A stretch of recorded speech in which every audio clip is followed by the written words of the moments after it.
Thank you so much for coming out for an update on the murder investigation involving Catherine Aguas that happened on April 11th, which has been widely covered. Two large updates that I'll provide today, and at the end I'll open myself for any questions. As I've said in the early briefings of this is an ongoing investigation, and I think that timely delivery, as much information as we can, is incredibly important. The first is we're no longer looking for a green 2002 Acura. We've located that vehicle. The circumstances leading up to that are one that I'll describe out now, that the car was legitimately owned by a family in Winter Springs. They sold that to a legitimate car dealership back in December. Sold the car or traded the car in. As car dealerships typically do, they traded off to an auto auction. It went to an auto auction and then ultimately was purchased by a buy here, pay here owner operator who sold it from their lot in Seminole County. They sold it. It was still titled to the original owners in Winter Springs. It had not had enough time for to work out the transfer of title, and the people who purchased the car never came back to finish the additional paperwork. They still owed the person money, so the car has been out on the streets probably since February, unregistered, undocumented with a license plate. Any license plate that it had on at any given time was just temporarily put on, largely from a stolen tag. What's unique about a 2002 green Acura in the state of Florida, there were only 3 in the state of Florida. 2 had been salvaged and only 1 existed in the state. When we look at records, the first time authorities came in contact with this was when it was towed on March 19th from an Orlando apartment complex. The car was backed in, parked illegally, probably had no tag on it at the time, and it was towed from an Orange County apartment complex on March 19th. The tow truck driver of that particular tow of this vehicle was a murder victim in Orange County that happened 1 day before our kidnapping murder. April 10th, a tow truck driver was murdered in Orange County. At that scene, a green vehicle matching the description of this green vehicle was located, and there was more than 100 rounds fired at that location. One of the rounds found at the scene were 10mm rounds, which is, again, an incredibly unique and uncommon round for us to see out on the streets. As you can imagine, the Orange County Sheriff's Office, this is their case. They've been working this thing aggressively, and they have been partnering with our organization on the murder investigation that we're looking into with Catherine to connect the dots between the 2 locations. We were able to locate this vehicle just recently on Saturday, April 13th, 1 day after we had the news conference announcing that we were investigating a murder. It once again was parked and abandoned in an Orange County apartment complex and was towed through a contractual tow service. When a tow service tows a vehicle that is illegally parked in an apartment complex, they have a responsibility to contact either the tag or through VIN to report into a system. That is how the VIN number was identified. Again, the VIN number was unique because there was only 1 2002 green Acura left in the state of Florida. When the VIN number ran, we immediately knew it was our car. That vehicle then was collected, transferred to the Orange County Sheriff's Office to be evaluated for evidence with the Orange County team and the Seminole County team. So no longer looking for the car. We still are looking for information about people who were occupants in the car, whether at the Orange County case or our case. That part of the process is ongoing. But again, we want to thank everyone's help who have called in, reached out to Crime Line, done whatever, and especially the media for getting that information out. Second part that I want to brief up on is an Orange County deputy was arrested by the Seminole County Sheriff's Office. Francisco Estrella was arrested last night by our agency. Now, when this initial report of the kidnapping was made, our detectives saw, as the public saw, the phone number on the rear window of that vehicle. When we called that phone number in the early stages of the investigation, the decedent's husband picked up the phone, came back to him. We identified ourselves. We had one of our detectives say who we were, what we were looking at, and that's how we disclosed that we were working a kidnapping case. Both the decedent's wife, Miguel, and her brother, Louis, who live in Homestead, provided whatever information they could on the phone and then agreed to travel up here to Seminole County. As they were traveling up here to Seminole County, Miguel and Louis reached out to a mutual friend, a childhood friend as it's described, who happens to be the Orange County deputy's wife. The wife of the Orange County deputy reached out and said, I've been contacted by this person who's identified by name as a detective with the Seminole County Sheriff's Office. Can you find out whatever information you can about this particular person?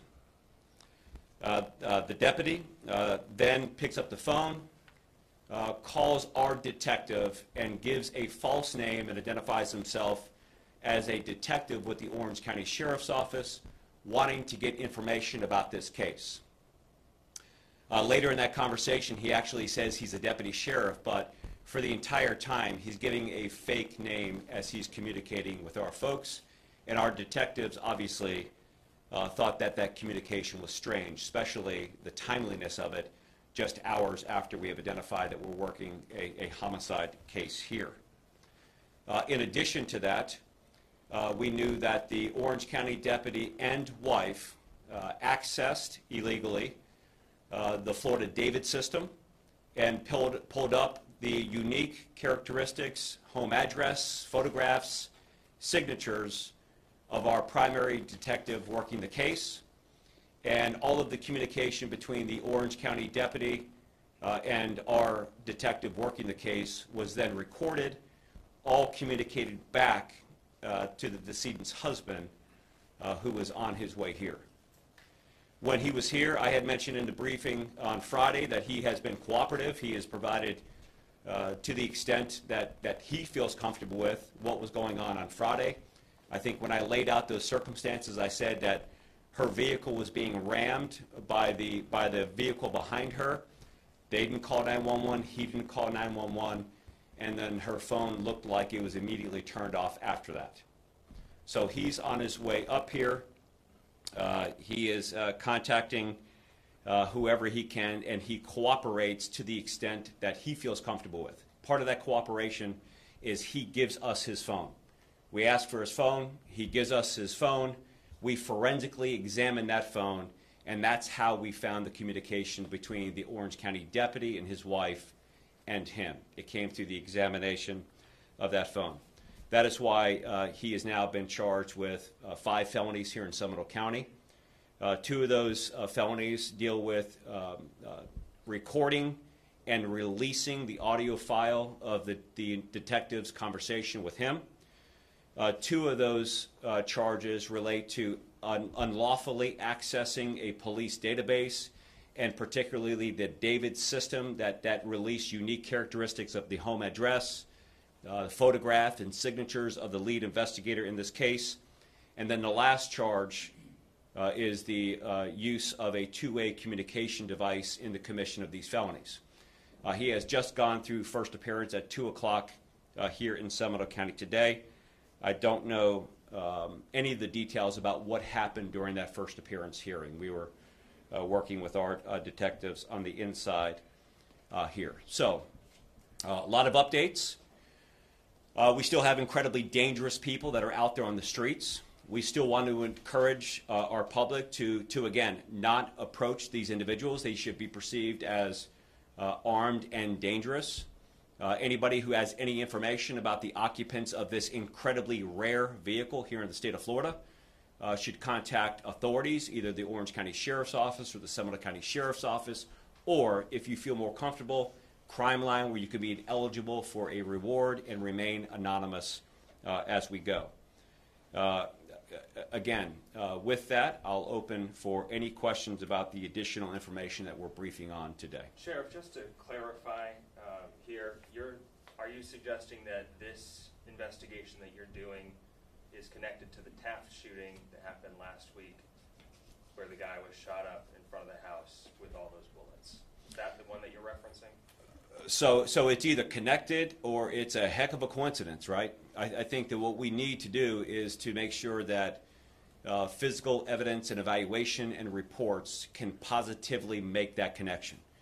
But what we do know now is this vehicle, our suspect's vehicle, by unique VIN number, was towed back on March 19th from the murder victim.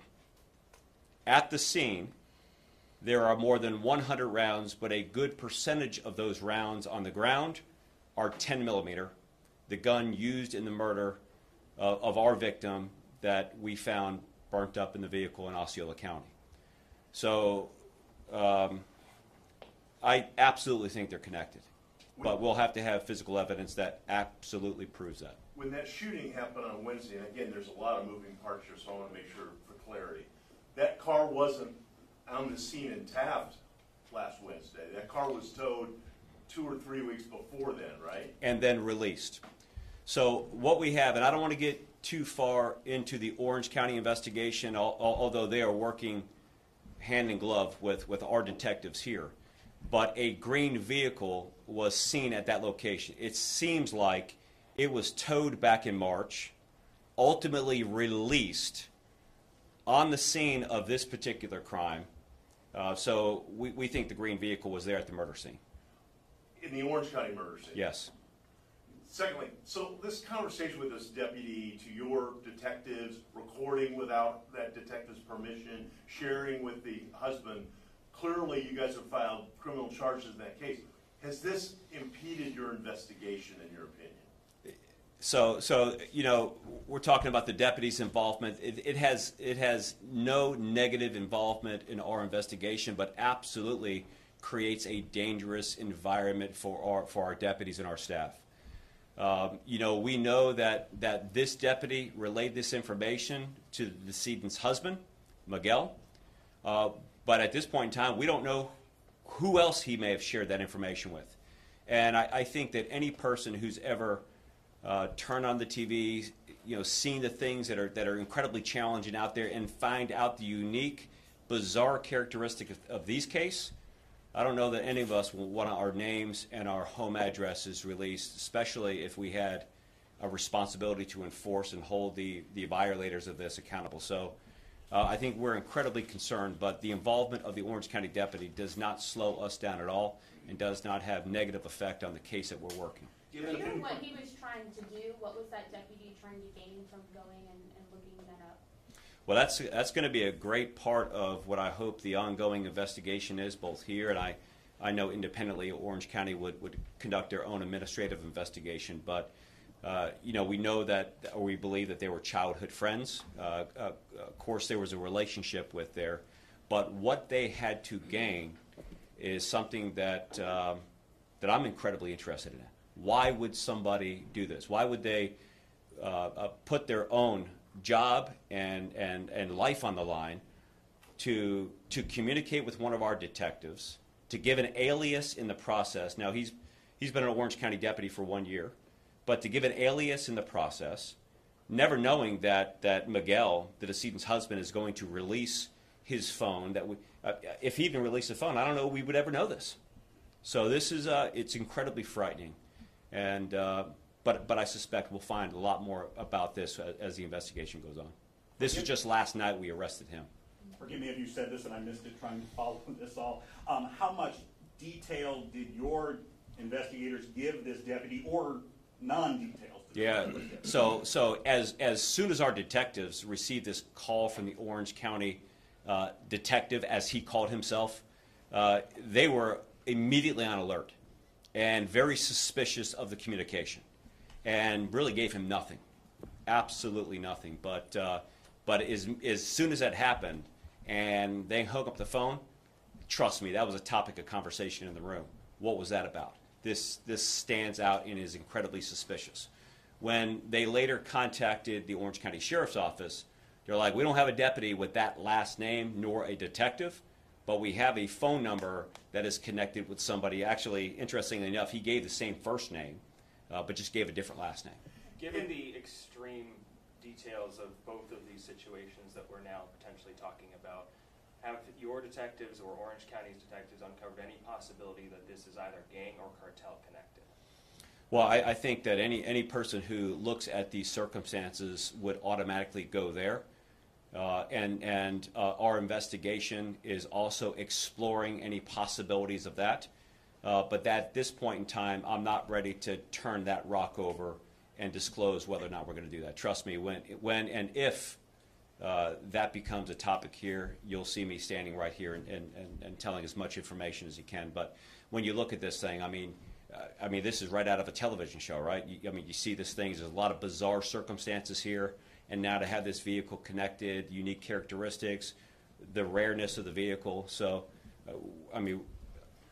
not Sure. yet. In the arrest paperwork for the Orange County deputy, the word cousin came up, that he was in some way a cousin of the woman who was carjacked and then later found in Osceola County. You believe that's her. You're saying a family friend. Was he throwing around the word cousin to try to gain credibility, or was there actually a relationship? Dave, I don't know if there's an actual relationship. What I'm finding with this particular case, there's a lot of referring to friends as family.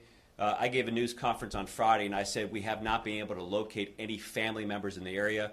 We now have since located, we believe, two, one in Volusia County and one in Osceola County.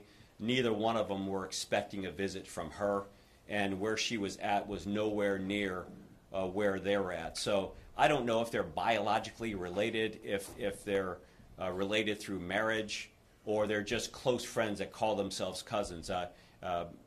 We're not at that point yet where we can identify that. We do believe that they grew up together, possibly in the Dominican Republic, before coming over here. So that's largely the decedent's husband and the deputy's wife. Have you yet figured out why, in fact, she was here? Well, we have no idea why she's here. We know that she was here for less than an hour. We have no evidence of her ever being in Seminole County ever before. We believe that she was absolutely targeted and followed to a certain extent, to a certain point. And I think that one of the most important things that for us to get out on Friday was this was not a random act of violence that occurred, that she absolutely was targeted. Why she was targeted, I think, is something that our detectives are working aggressively to be able to answer that question. Of course, when you're in this business, you have speculations, you have hunches, you have feelings, but you never let those arrive at the lectern before you can put some evidence behind it. So again, they're going to turn every rock over to find out. The husband, he mentioned something about receiving any threats. So I've described the husband as cooperative. Quite frankly, I think he knows a lot more than what he shared. Right? You don't have your wife communicate with you that you're getting rammed by a car and go 2 hours without calling anybody. So he has cooperated. He has provided information. I think the initial story was that she was up here to visit family members. I don't know that we believe that. He did give his cell phone, which I'm incredibly grateful, because we would not have known about the Orange County deputy, at least not yet, if he did not do that. But I think that there's a lot more blanks that he could help fill in about the circumstances involving this particular crime and now potentially other crimes. Is he a person of interest in what happened to her? He is not. He is still the husband of our decedent and working with our detectives. He is not a person of interest. You said the 10 millimeter that was found, that's not really common around here. Yeah. What does that say, or is that worrisome for you guys that like a weapon or the casing was found that's really not common around? You know, the caliber of the weapon is not worrisome, right? The fact that there's 100 rounds, regardless of what rounds they are, at a murder scene, I think, is incredibly alarming to any person who ever looks at it. A 10 millimeter is just, you know, a round that is more rare than the 9 millimeters or the 45 calibers that we see out there. The only significance of that is it makes a better connection between the two crimes. That because of the rareness of the weapon and the round, that it's likely that our bad guys are the same bad guys that committed this crime. And you got to remember that this vehicle for 2 months, February into April, was probably being tossed around. Now, I know people are going to say, well, just find out who picked up the car and all that, but, you know, they send people who are innocent parties, and they say, hey, I need you to go down there and pick up this vehicle. I'm going to give you $500, $1,000, pick it up. So it's not as simple as just look for the guy who did that. But, again, our detectives are working on that, who purchased it, who made the deal, who went to the buy here, pay here store. But these are more sophisticated criminal operations, and this one appears to be pretty significant. Is But- the husband, sorry, is but- the husband, sorry. Yeah, I'm going to go first. I'm going to go. But I think that when you look at between Friday and now, there's a lot of different pieces to the puzzles that are coming together. Now you go.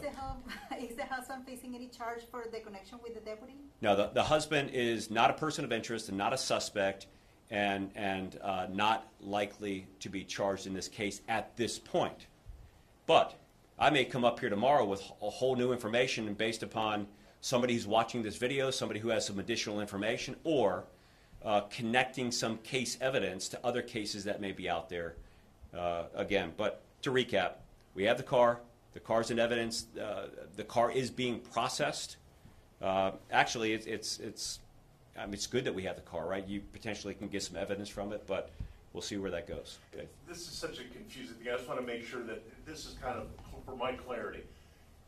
You're saying this deputy sheriff in Orange County contacted your detective, recorded that conversation illegally, and then passed it on to the husband to kind of keep him up to date on what your investigation was doing. Yeah, so our detective calls the phone number, the husband of the decedent answers the phone, and then reaches out to a family friend close to law enforcement, the wife of the deputy.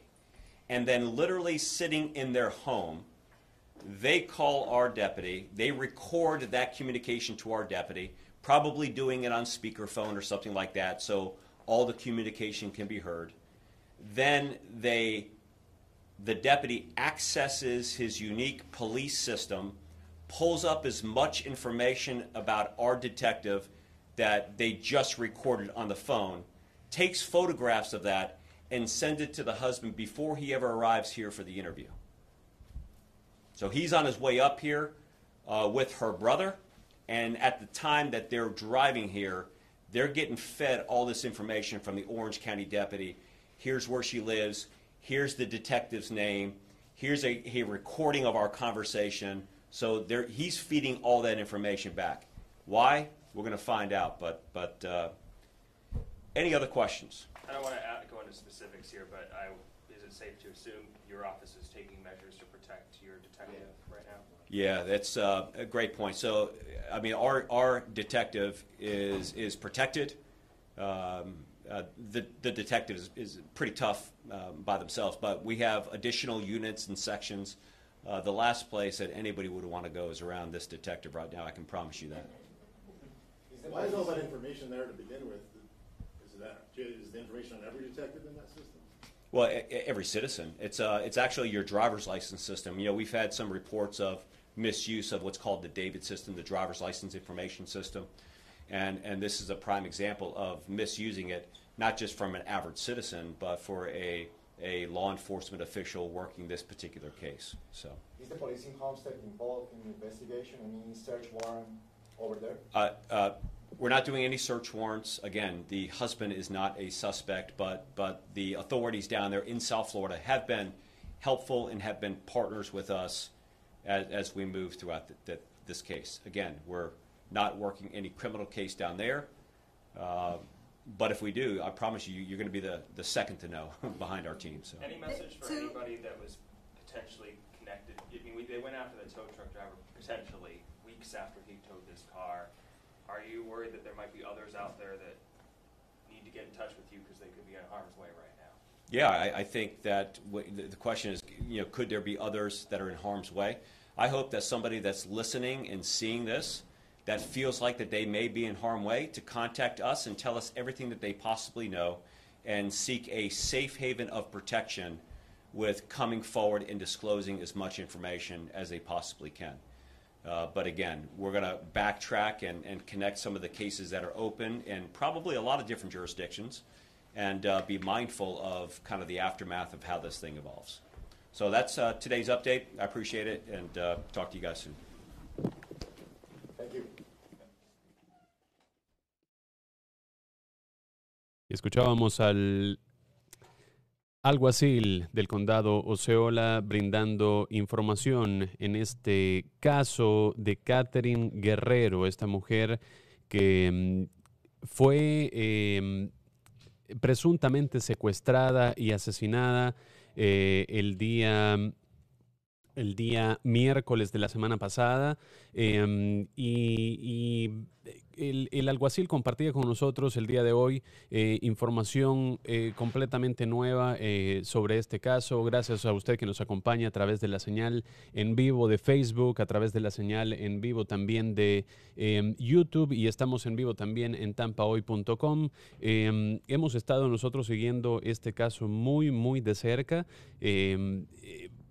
Para resumir un poco lo que mencionaba el alguacil, hay un vehículo que de hecho usted ve en pantalla. Este incidente quedó captado todo en video minutos antes de lo que se presume ser el secuestro y la muerte de esta muchacha de República Dominicana, Katherine Guerrero, Katherine Altagracia Guerrero, que fue en este momento, vamos a recapitular un poco este caso que ha captado la atención de básicamente toda la Florida, todos los Estados Unidos, y ha trascendido las fronteras internacionales. Es este video el que se ha regado como pólvora en las redes sociales del momento en el que un sujeto enmascarado, utilizando una capucha y una máscara de lo que le llamaron las autoridades en ese momento una máscara de ninja, apunta un arma calibre 10,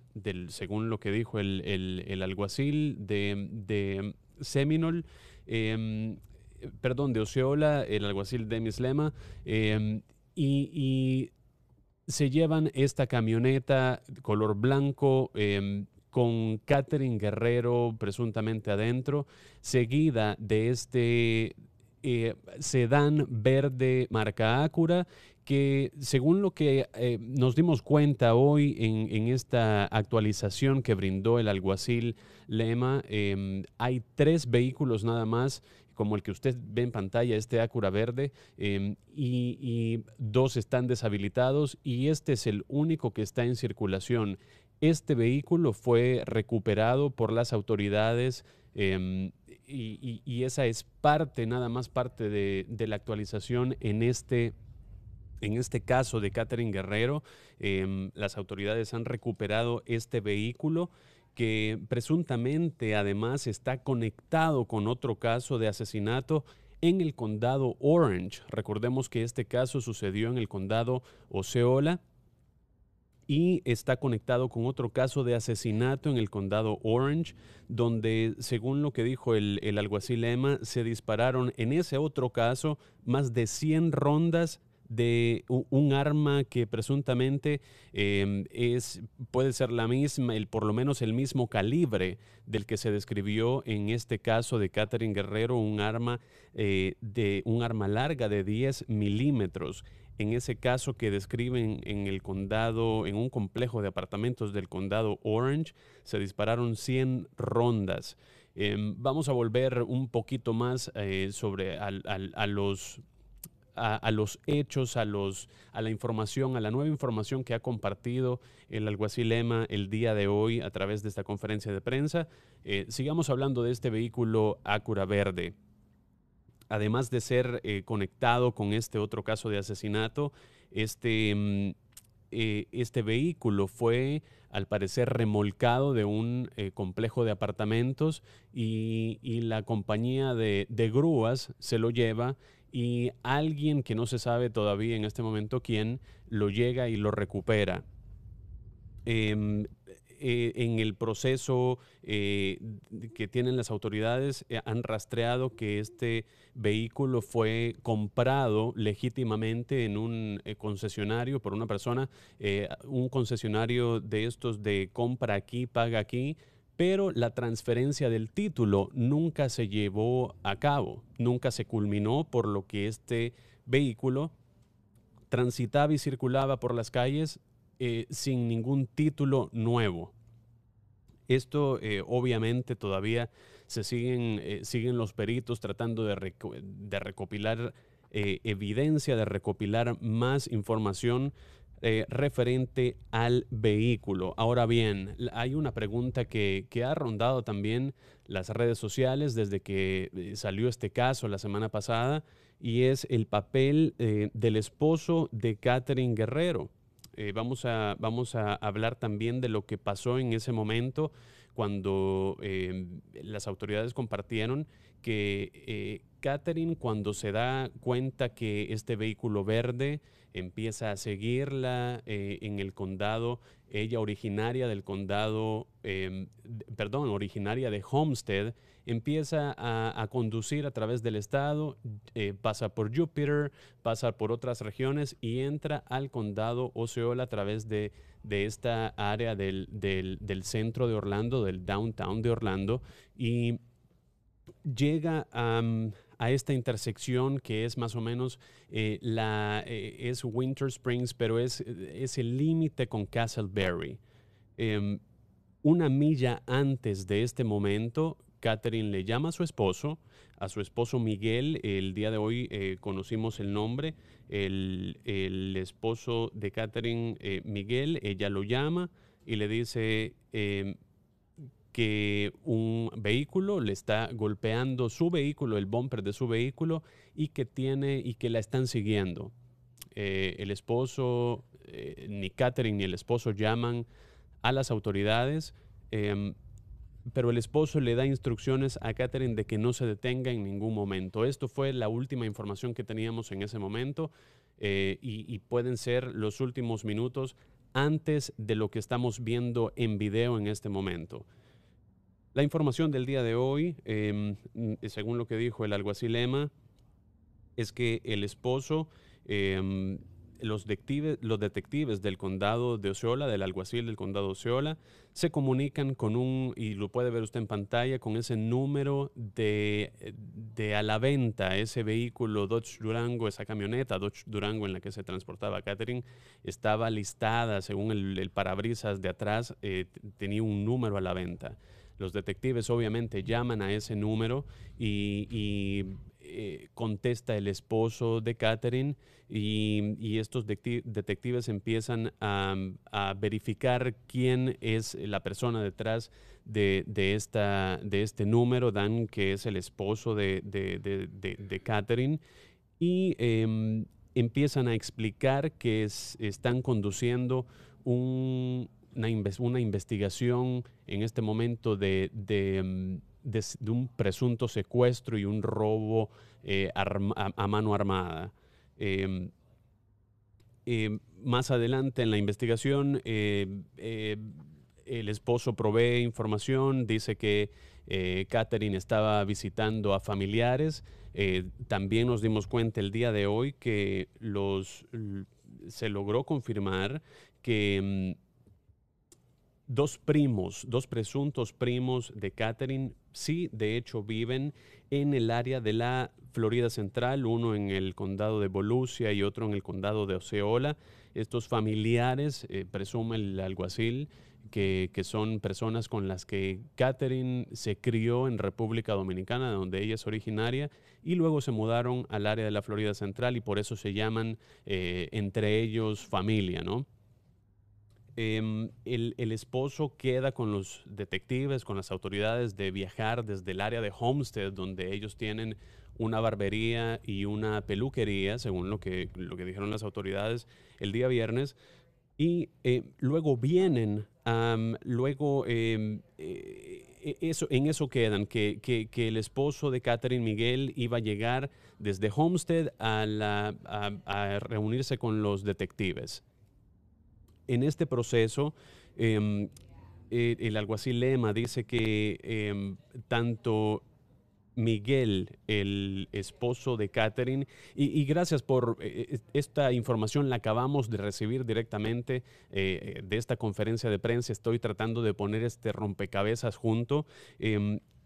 Miguel llama a su hermano y entre los dos tienen un amigo en común que resulta ser un agente del condado Orange, otro condado del área de la Florida Central. Y le piden que investigue, que pida información sobre este caso que les acaban de llamar, sobre Katherine, sobre este posible secuestro y asesinato de Katherine Guerrero.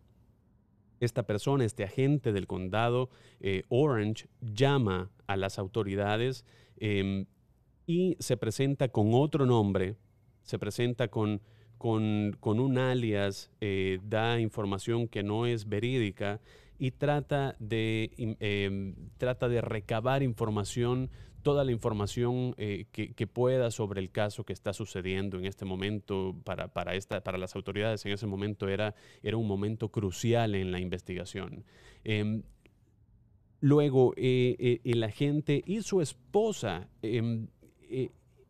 tienen acceso a este sistema, que es un sistema que es el mismo sistema que se utiliza para las licencias de conducir y que muchas autoridades tienen acceso a que es el David System, y tratan de obtener toda la información del vehículo y tratan además de obtener toda la información del detective del caso asignado de Katherine Guerrero. Según el alguacil, también obtuvieron información como direcciones, información personal del detective a cargo de este caso. Esta persona, este agente, está arrestado. Él fue arrestado el día de ayer por la noche con 5 cargos, 5 delitos graves. También es importante recalcar que el esposo de Katherine, Miguel, no es considerado por el momento persona de interés, no es considerado sospechoso en el caso del asesinato y secuestro de su esposa, y el alguacil Lema dice que todavía Miguel está cooperando con ellos. De hecho, esta información de que hubo un agente de la ley proporcionándole información a él en lo que se supone que era su camino de Homestead a la Florida Central para averiguar lo que había sucedido con su esposa. Él, de hecho, le da su teléfono celular a las autoridades para que las autoridades hagan un peritaje del contenido que tiene su teléfono. Las autoridades, de hecho, se dan cuenta que inmediatamente cuando Katherine lo llama a su esposo para decirle que estaba siendo seguida y que su auto había sido golpeado, al parecer, al final de esa llamada, Miguel corta la llamada y apaga el teléfono. Todo ese registro que queda en el teléfono y que los agentes del condado, del alguacil del condado de Osceola, que es la agencia que está liderando en este momento esta investigación, es la que está realizando el peritaje de este teléfono. Y estamos completamente en vivo gracias a usted que nos está acompañando a través de YouTube, a través de Facebook y a través de tampahoy.com. Y voy a mencionar un poco los comentarios que tenemos en nuestro canal de YouTube. Nos dice: tremendo lo que está pasando, qué miedo que estés de camino a ver a la familia y pase eso. Hay que investigar bien, a ver qué está pasando con este secuestro, si fue por el carro, hay algo detrás. Pobre chica, me imagino el terror que vivió en este momento. Dice Zuleidi Franco: gracias, Zuleidi, por estar acá acompañándonos en nuestra señal en vivo en este momento. Para regresar a lo que estamos explicando de la información, cuando Miguel se supone que venía en su camino, cuando Miguel recibe esa llamada de Katherine, él apaga su teléfono inmediatamente después, y es cuando se comunica de otro teléfono con estos detectives del condado, con este otro agente de la ley, amigo de infancia de Miguel y su hermano, y empiezan a pedir información. Este agente, como les comento, terminó arrestado y están tratando de recopilar incluso más información. El alguacil dice que este detective que estuvo, del cual recopilaron información incluso personal, está obviamente protegido y está recibiendo protección por el riesgo y la exposición que ha tenido. Para volver un poquito más al caso, hay algo importante y que me llamó personalmente la atención de lo que dijo el alguacil Emma, y es que el esposo, a pesar de que no es persona de interés, ni mucho menos ha sido nombrado sospechoso todavía en esta investigación, él dijo, y cito, sabe más de lo que ha compartido. Estas son las palabras del agente, del alguacil Dennis Lema de Osceola. Miguel, el esposo de Katherine Guerrero, sabe más de lo que ha compartido. Esa es la suposición que tiene el alguacil en este caso de presunto secuestro y asesinato de Katherine. Recordemos que luego de las escenas que usted ve en este video, esta chica de 31 años, originaria de República Dominicana, se presume que ese vehículo, esa Dodge Durango color blanco, fue encontrada incendiada, casi irreconocible, con presuntamente los restos de Katherine dentro, y están esperando en este momento que hasta este momento todavía que los médicos forenses identifiquen de manera positiva los restos para confirmar que son los restos de Katherine Guerrero. Hasta el momento esta es la última información que tenemos en este caso, y pasemos a sus comentarios de nuevo en Facebook. En un caso como este, uno hace lo que sea por su pareja. La pareja no hizo nada, no salió del carro, se mantuvo dentro, no llamó ni grabó lo que pasa, y si te das cuenta, el pistolero entra por atrás, raro. Para recapitular también lo que pasó, según lo que nos explicaba en esa conferencia de prensa el día viernes el alguacil Emma de Osceola, lo que ellos creen que sucedió es que, y esto, un punto muy interesante que lo discutía con Vladimir Kieslinger el día viernes, es que el papel de los testigos ciudadanos ha jugado un papel clave, porque este es un video, no es una cámara de vigilancia, no es una cámara que está puesta aleatoriamente en la ciudad. Esto es un testigo ocular de lo ocurrido, de lo que se pensaba en ese momento, que era un atraco, un robo armado.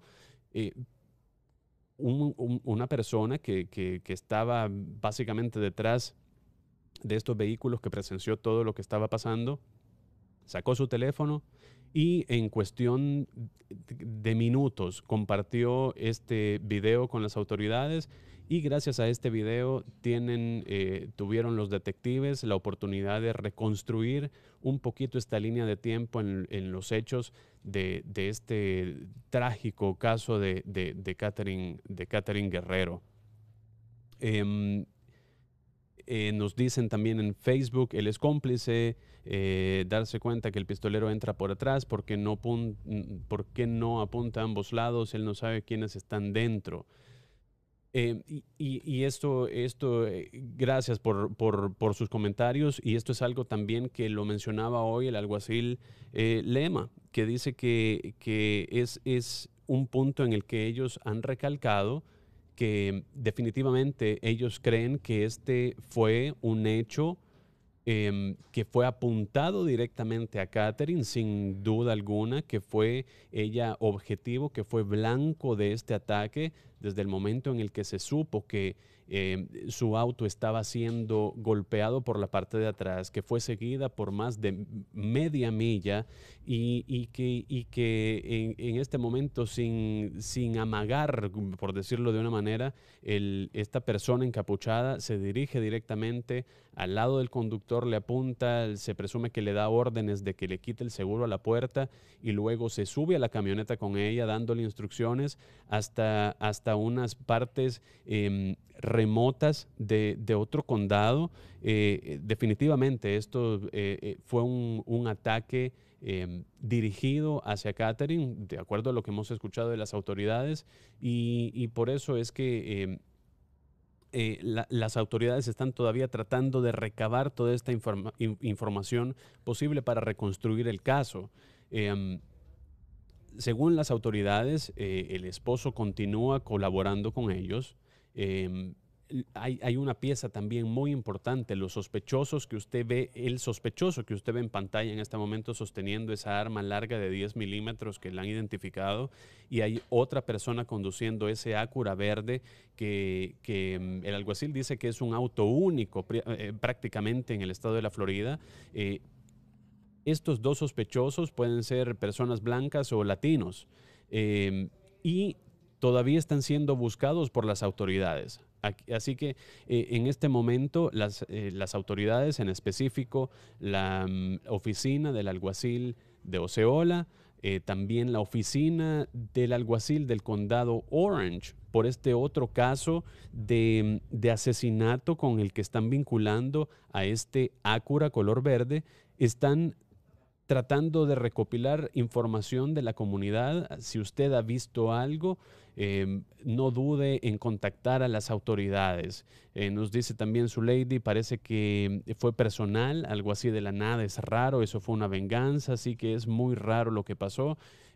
Hay mucha información que va saliendo de a poco, y recordemos que esto sucedió nada más la semana pasada en lo que en ese momento era un caso de persona desaparecida y un robo de vehículo a mano armada que está terminando en un caso, una investigación de asesinato. Fue un giro completo de este caso, y nosotros por supuesto aquí en Tampa hoy seguimos de cerca este caso y vamos a mantenerlo informado con más actualizaciones de lo que sucede en este caso de Katherine Guerrero. Vamos a hacer un pequeño resumen de lo que dio, de la información que proveyó el alguacil Dennis Lema del condado de Osceola el día de hoy.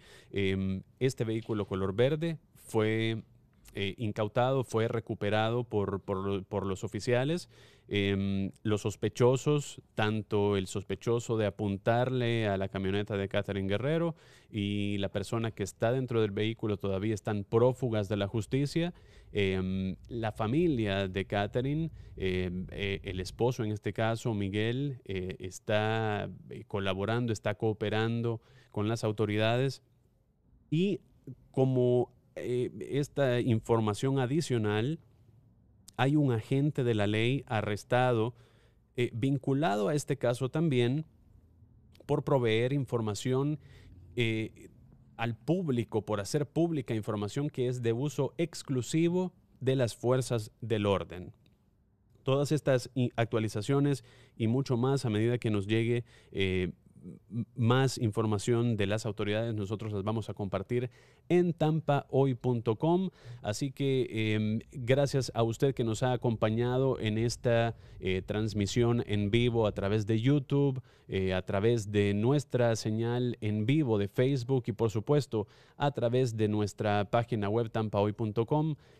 Vamos nosotros a cerrar esta transmisión por el momento, pero vamos a seguir definitivamente siguiendo la pista en este caso de Katherine Guerrero, en un trágico de verdad caso de esta muchacha de la República Dominicana que era residente del sur de la Florida y que aún es una incógnita qué hacía ella en la Florida Central. Esa es una de las tantas preguntas que salen en este caso y que a medida que pasa el tiempo y a medida que las autoridades revelen más información, nosotros vamos a poder contestar esas preguntas. Así que por el momento esto es todo. Muchas gracias por su sintonía y nosotros vamos a seguir más en tampahoy.com.